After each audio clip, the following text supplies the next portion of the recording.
හරි. පරිගණකයේ තුල දත්ත නිරූපණය කරන ක්‍රම. ප්‍රධාන වශයෙන් පුතේ පරිගණකයේ තුල දත්ත නිරූපණය කරන්න ක්‍රම කීයක් පාවිච්චි කරනවද? කීයක් පාවිච්චි කරනවද? දත්ත නිරූපණය කරන්න ක්‍රම කීයක් පාවිච්චි කරනවද? 3යි වා. කියන්නේ නැහැ නේ උන් යාම ඇඟිල්ලෙන් වෙන්නව කියන්නේ. ක්‍රම 3ක් පාවිච්චි කරනවා. පළවෙනි එක තමයි sin bit ක්‍රමය. හරි පළවෙනි එක sin bit ක්‍රමය. දෙවෙනි ක්‍රමය තමයි ones complement ක්‍රමය.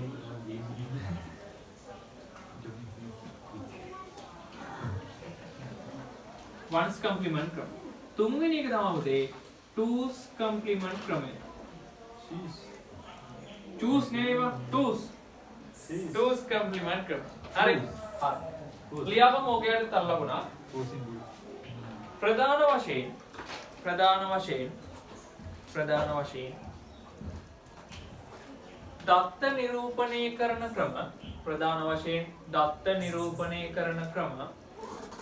ප්‍රධාන වශයෙන් දත්ත නිරූපණය කරන ක්‍රම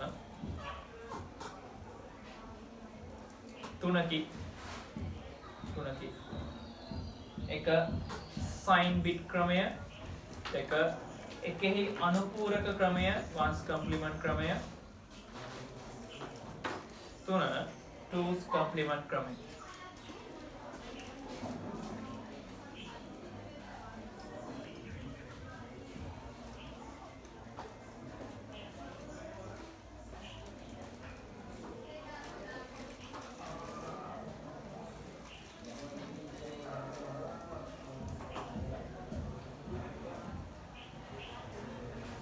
හරි. අය බලමු sin bit ක්‍රමය ගැන. තුන් දෙනාම දාගත්තානේ. එහෙනම් අනු මාතෘකාව දාන්න sin bit ක්‍රමය. sin bit ක්‍රමය.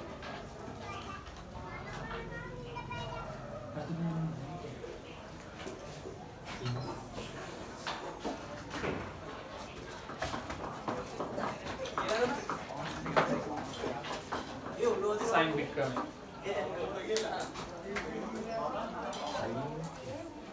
හරි බලන්න මේ පැත්ත. මේ sin bit ක්‍රමයේදී පුතේ ඕනෑම සංඛ්‍යාවක් නිරූපණය කිරීම සඳහා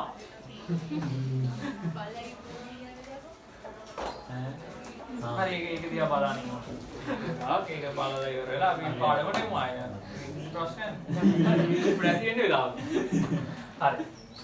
මේ sin bit ක්‍රමයේදී සංඛ්‍යාවක් නිරූපණය කරන්න bit 8ක් පාවිච්චි කරනවා. bit කීයද? 8ක්.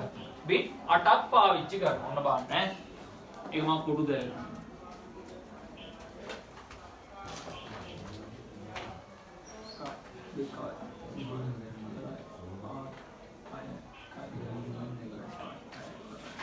හරිනේ?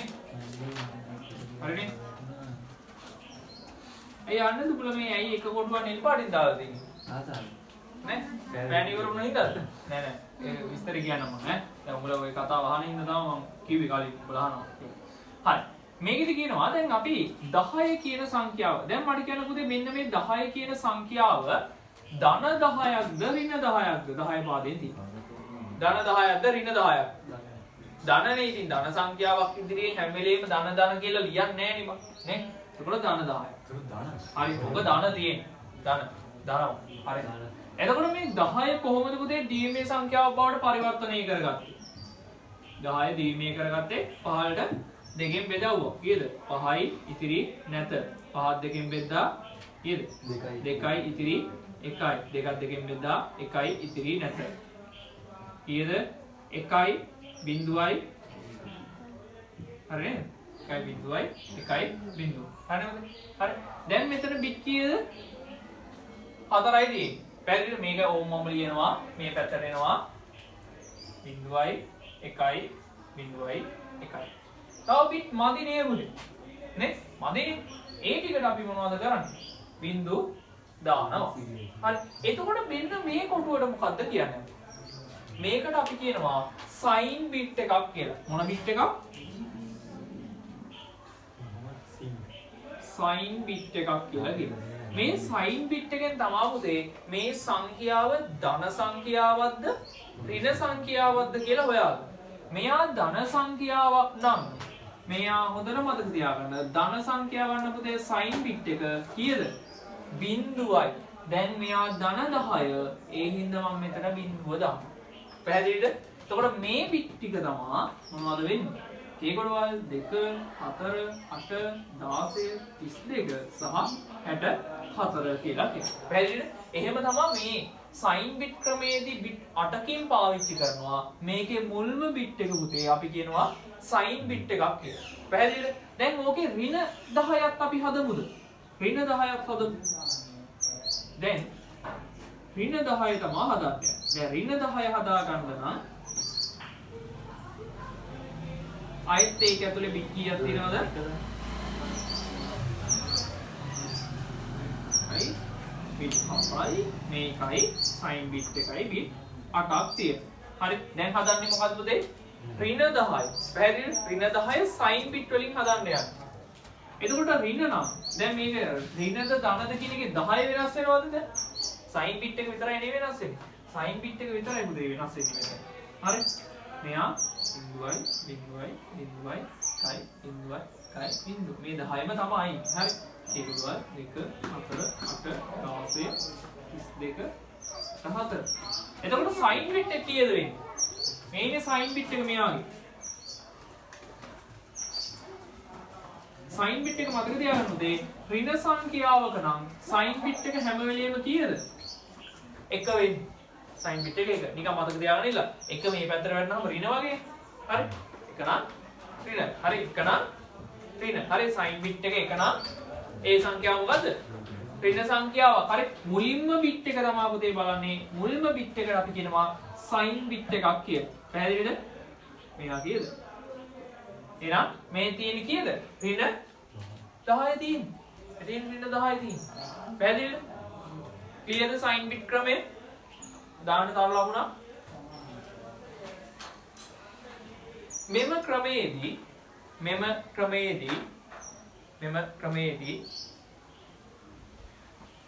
බිටු 8ක් භාවිතා වන අතර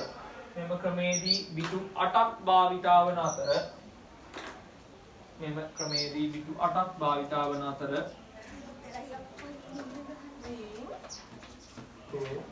බිටු 8ක් භාවිතා වන අතර මෙහි පළමු බිටුව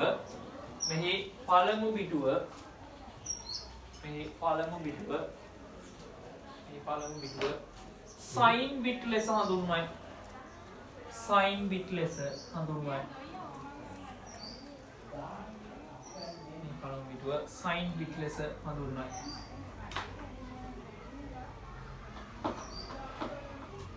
ඊළඟ තර ලකුණ සංඛ්‍යාව ධන සංඛ්‍යාවක් නම් සංඛ්‍යාව ධන සංඛ්‍යාවක් නම්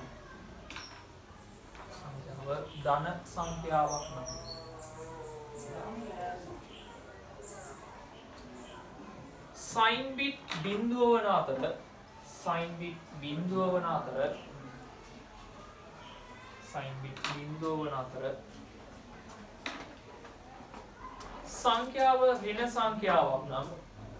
සංඛ්‍යාව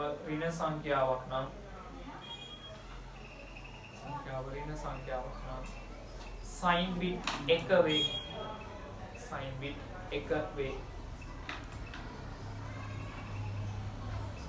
1 වේ. මේව නෝට් ඩවුන් එකක් දාගන්න.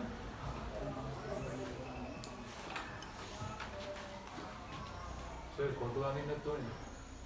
ඔව්.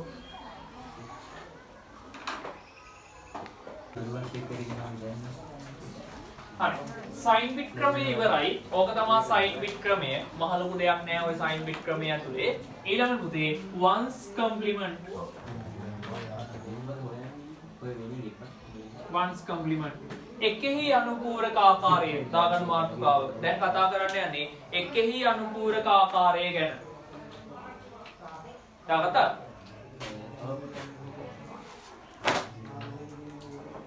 හරි.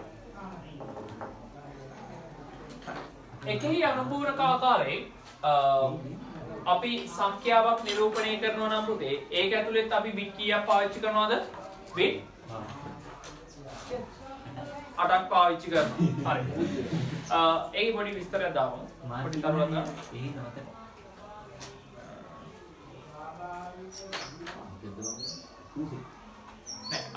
මේක හදලා ඉන්න බෑ. හදලා ඊට පස්සේ කියන්න දෙන්න. එතකොට ඔයාලට තේරෙනවා. දෙපාරක් තේරෙනවනේ. හරි. මෙන්න බලන්න. දැන් අපි සංඛ්‍යාවක් ගමු පුතේ. ධන 15 කියන සංඛ්‍යාව ගමු. ධන 15 වන්ස් කම්ප්ලිමන්ට් ආකාරයෙන් නිරූපණය කරන්න යන්න. මොනවද? වන්ස් කම්ප්ලිමන්ට්. වන්ස් කම්ප්ලිමන්ට් කරන්න නම් ඒක බිට් කීයකින් තියෙන්න ඕනද පුතේ? බිට් 8කින් තියෙන්න ඕන. පැහැදිලිද? බිට් 8කින් ඒක තියෙන්න ඕන. හරි. 15 කියන සංඛ්‍යාව හදමු. 15 බෙදන්න කීයද? දෙකෙන්. 15 දෙකෙන් බෙදා 15 බෙදාන්නේ මොකද? කීයද? 7යි ඉතිරි 1යි. 7ක් දෙකෙන් බෙදා 3යි ඉතිරි 1යි. 3ක් දෙකෙන් බෙදා 1යි ඉතිරි 1යි. පාලි නම් උඩට ලියුවා. 1යි 1යි 1යි 1. පුතේ බිට් 4යිනේ තියෙන්නේ. 4යි තියෙන්නේ. මොකද ගන්නෙ? ඉස්සරහට ඉතිරි බිඳු ටික දානවා. 4 5 6 7 8. ඔන්න මුදේ අපි මේක වරහණක් ඇතුලේ ලියන්න පුරුදු වෙන්න. මේ ඉන්නේ වන්ස් කම්ප්ලිමන්ට් වලින් අපි මොකද්ද කරේ? ධන 15 නිරූපණය කර. පැහැදිලිද? අපි ඍණ 15වත් නිරූපණය කරමුද?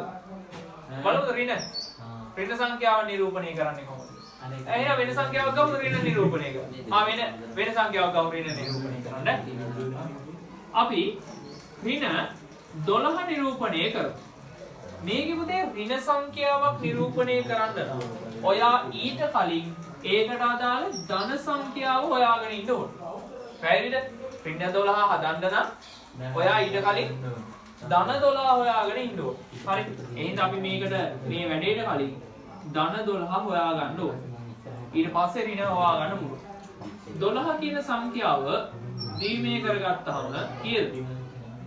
බිඳුවයි බෙදන්න මාත් එක 3යි ඉතිරි බිඳුවයි 1යි ඉතිරි 1 පහලින් නම් උඩට ලිව්වා 1යි 1යි බිඳුවයි බිඳුව. පුතේ බිට් 4යි තියෙන්නේ එතන. ඉතිරි ටික ඉතිරියෙන් දැම්මා. 4යි 5යි 6යි 7යි 8යි. හරි නේද?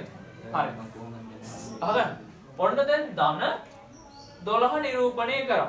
එයා පුතේ ඍණ 12 බවට නම් අපිට පරිවර්තනය කරගන්න ඕනේ. ඒකේ අනුපූරකය ගන්න ඕනේ. මොකද අනුපූරකයක් කියලා කිව්වේ?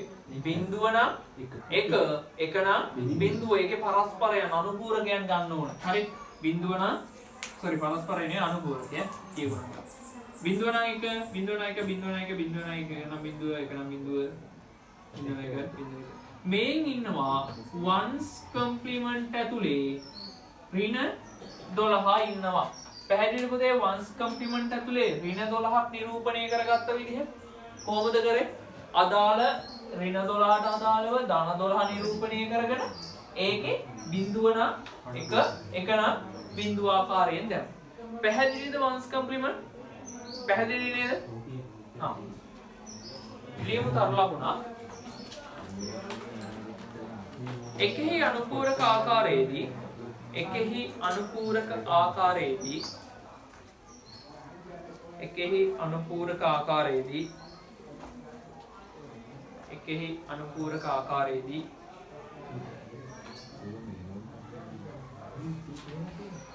එකෙහි අනුපූරක ආකාරයේදී සංඛ්‍යා 8ක් භාවිතා කරයි. නැත්නම් බිට් 8ක් භාවිතා කරයි. සංඛ්‍යා 8ක් භාවිතා කරයි.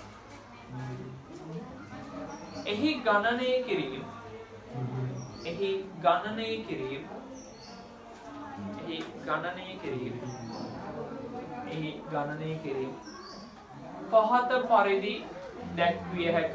එහි ගණනය කිරීම පහත පරිදි දැක්විය හැක. එහි ගණනය කිරීම පහත පරිදි දැක්විය හැක. ඊළඟ තරලකුණ. එකෙහි අනුපූරකාකාරයෙන් එකෙහි අනුපූරකාකාරයෙන් එකෙහි අනුපූරකාකාරයෙන්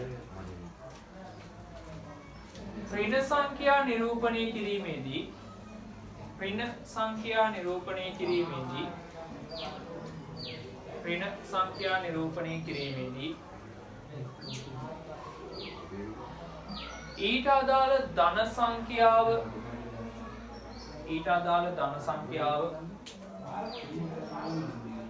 ඊට අදාළ ධන සංඛ්‍යාව ඊට අදාළ ධන සංඛ්‍යාව ඊට අදාළ ධන සංඛ්‍යාව පිටු 8කින් නිරූපණය කර පිටු 8කින් නිරූපණය කර එහි අනුපූරකය ලබා ගනිමු එහි අනුපූරකය ලබා ගනිමු එහි අනුපූරකය ලබා ගනිමු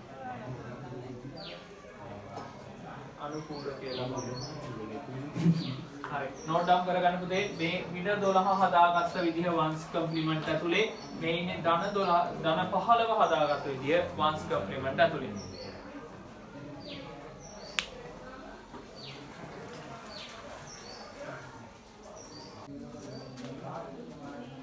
හරි පොඩි ගානක් හදපු කම්ප්ලිමන්ට් ඇතුලේ ඒ කියන්නේ වන්ස් කම්ප්ලිමන්ට් එක ඇතුලේ පුතේ ඔහොම ප්‍රශ්නයක් අහන්නේ නැහැ නේ ඔය කට්ටියගේ ඔය කට්ටියට පොඩි ගානක් වගේ එකක් දෙන්නවා හරි හදමු දාගන්න තර ලකුණක් හරි එක හරි දාගන්නකො ඔව්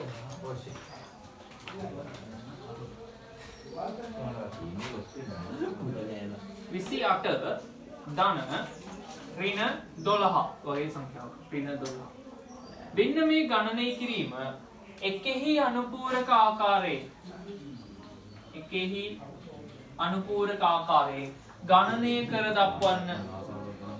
දැන් මොකද මේ 28 කියන්නේ ධන 28ක්ද ඍණ 28ක්ද? ධන 28ක් ඈ කියන්නේ ඒ වුණාට ධන 28ක් තියෙනවා.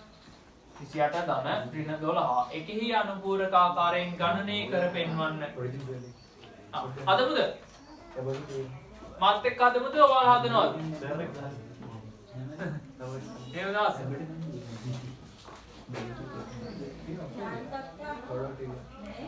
හදනවද එහෙනම්? කොහොමද හදාගන්නේ පුතේ? ඉස්සරෝම ඔයාලා බලන්න ඕනේ ධන 28 හදාගන්න. ධන 28 හදන්න. කීයකින්ද? බිට් 8කින්. පැහැදිලිද? බිට් 8කින් හැදුවා වුණා. 1 2 3 4 5 6 7 8. ඊට පස්සේ පුතේ ඔයාලා ඍණ 12 හදා ගන්න ඕනේ. මං කිව්වා ඔයාලට ඍණ 12 හදා ගන්න බෑ කියලා. ඇයි? ඊට කලින් ධන 12 හදා ගන්න ඕනේ. ධන 12ත් හදා ගන්න 1 2 3 4 5 6 7 8. බිට් 8කින් හදාගත්තා. ඊට පස්සේ මොකද පුතේ ගන්න ඕනේ? ඒක ඍණ 12 කරගන්න ඕනේ. ඍණ 12 කරගත්තාම මොකද වෙන්නේ? ආයෙත් එක නම් බිඳුව බිඳුව නම් එක එක නම් බිඳුව බිඳුව නම් එක කොහොම කියලා බිට් 8ක් හැදෙනවා. දැන් ඔන්න ඔයාලට හම්බෙලා තියෙනවා කවුද? ධන 28 සහ ඍණ 12. ඉතින් ඊළඟ පරිච්ඡේදයේදී මොකද වෙන්නේ? මේ බිට් ටික එකතු කරන්න. 1 2 3 4 5 6 7 8යි. 1 1 2 3 4 5 6 7 8. ඒ ටික එකතු කරනවා. ඒ කියන්නේ මෙතන ඉන්නවා ධන 28 මෙතන ඉන්නවා ඍණ 12. ඒ දෙන්න එකතු කරපුවාම ඔයාලට මෙතන ආන්සර් එකක් හම්බ වෙනවා. කරන්න බලන්න. කරලා බලන්න. අපි ෆිල් කරමු.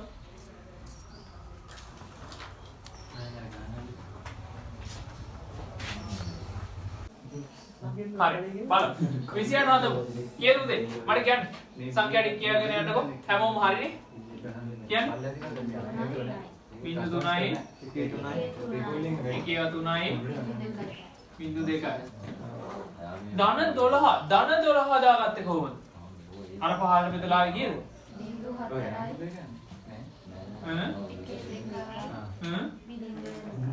බිංදුවයි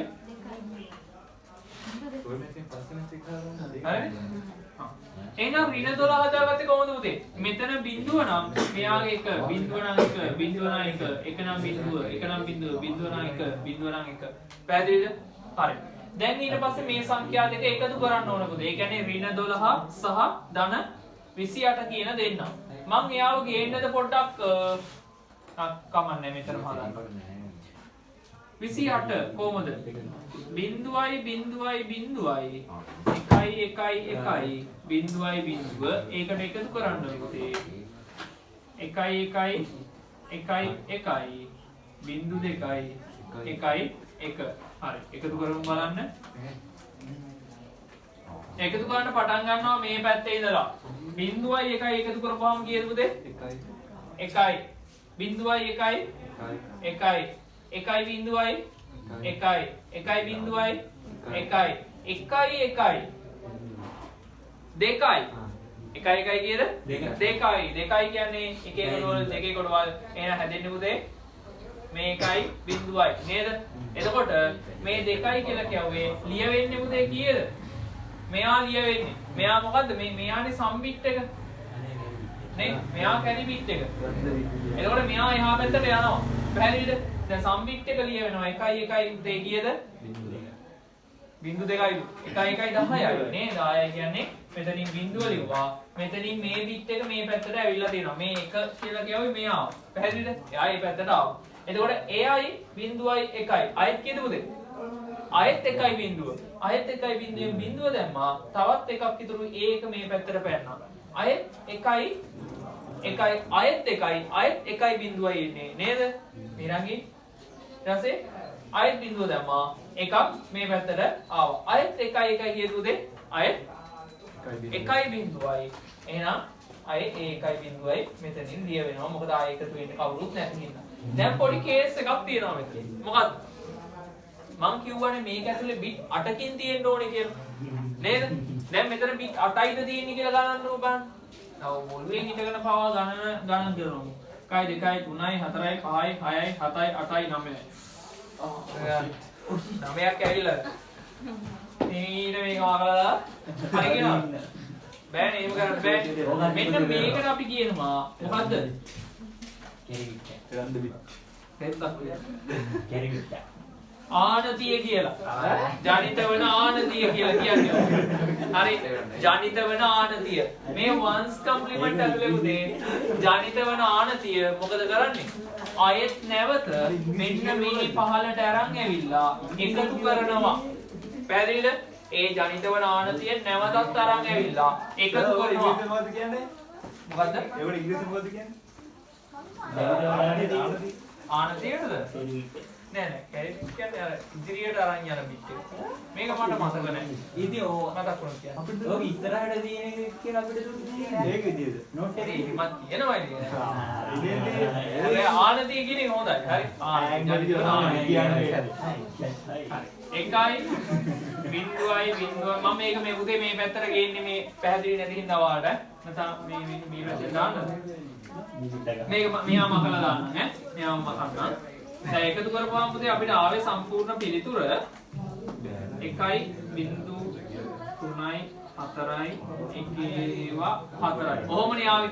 දැන් පුතේ මෙතන බිට් කීයක් පාවිච්චි කරාද? 1 2 3 4 5 6 7 8 9යි.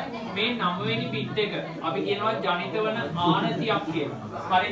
ජනිත වන ආනතියක් කියලා කියනවා. මේ ආනතිය පුතේ මෙතනදී මෙයා ආය නැවතත් අරන් ඇවිල්ලා එකතු කරනවා.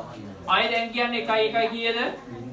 ආයෙත් බිඳුවයි එකක් ඉතුරු වෙලා තියෙනවා 1 1 ආයෙත් බිඳුවයි ආයෙත් ඉතුරු වෙලා තියෙනවා 1 1 ආයෙත් බිඳුවයි 1 1 ආයෙත් බිඳුවයි 1යි බිඳුවයි බිඳුවයි පැහැදිලිද? right 7යි 8යි හරිනේ දැන් හරිනේ ඔන්න ඕක තමයි ෆයිනල් ආන්සර් එක වෙන්නේ පැහැදිලිද වන්ස් කම්ප්ලිමන්ට් මොකද්ද කිව්වේ සිංහලේ අර ඉස්සරහට ධම්මයකට මොකද කිව්වේ මේකද ආනති ජනිත වන ආනති අපි කිව්වේ ඒකේ යටතේ පුංචි තරු ලකුණක් දාගමු පුතේ මේක ලියලා එකෙහි අනුපූරක ආකාරයේදී හරි මේ තරු ලකුණ ලියලා එකෙහි අනුපූරක ආකාරයේදී දීලා එකෙහි අනුපූරක ආකාරයේදී එකෙහි අනුපූරක ආකාරයේදී ජනිත වන ආනතිය ඒ කියන්නේ උඹලා ගුරු කියන උඹලා හරි අරන් දීලා තියෙනවා මේ ජනිත වන ආනතිය ජනිත වන ආනතිය නැවතත් පිළිතුරට එකතු කර නැවතත් පිළිතුරට එකතු කර පිළිතුර ලබා ගනි. පිළිතුර ලබා ගනි. හරි මේක දාගන්න දාවත් නැති කට්ටිය.